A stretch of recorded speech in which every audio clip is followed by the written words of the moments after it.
En 1996, Chantal Leidzu fait face au plus grand drame de sa vie, la mort d'Alix, son fils, dans un tragique accident de voiture.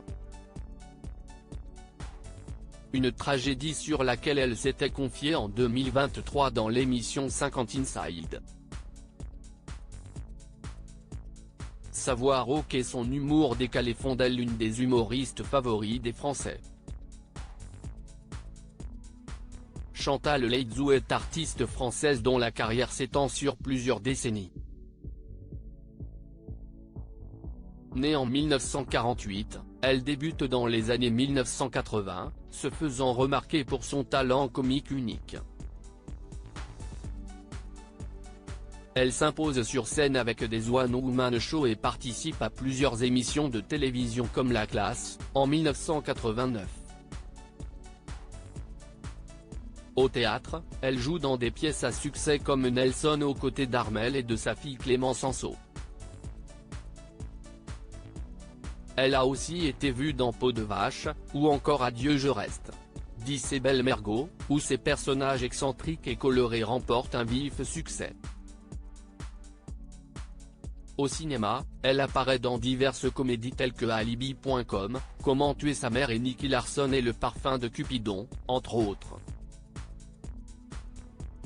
Sa voix distinctive et son humour décalé deviennent sa marque de fabrique, la rendant incontournable dans le paysage artistique français.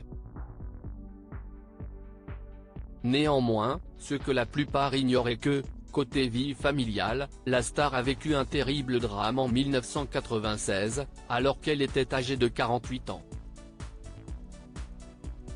Quand Chantal Leidzu se confiait sur la mort d'Alix, son fils Chantal Leidzu a vécu une épreuve qu'aucun parent au monde ne voudrait traverser. En 1996, Alix, son fils, perd la vie dans un tragique accident de voiture.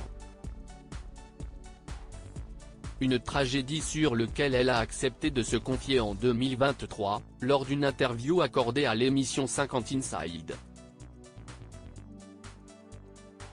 Quand ce drame m'est arrivé, j'étais engagé dans une pièce de boulevard extrêmement drôle qui s'appelle Ma femme est folle. Tous mes camarades ont vraiment tout fait pour que je revienne, et si est-il vrai que ça m'a beaucoup aidé, a-t-elle confié face à Nikos Aliagas. Une aide essentielle, bien que l'épouse de Michel Anceau reconnaisse qu'elle restera à jamais bouleversée par la mort de son enfant. Si est toujours en moi. C'est-à-dire que j'y pense tous les jours. Mais la vie est là, la famille est là. Je l'ai surmonté, mais je ne le supporte pas, avait-elle confié en 2021 lors d'une interview accordée à Paris Première. Une plaie qui ne cicatrisera jamais.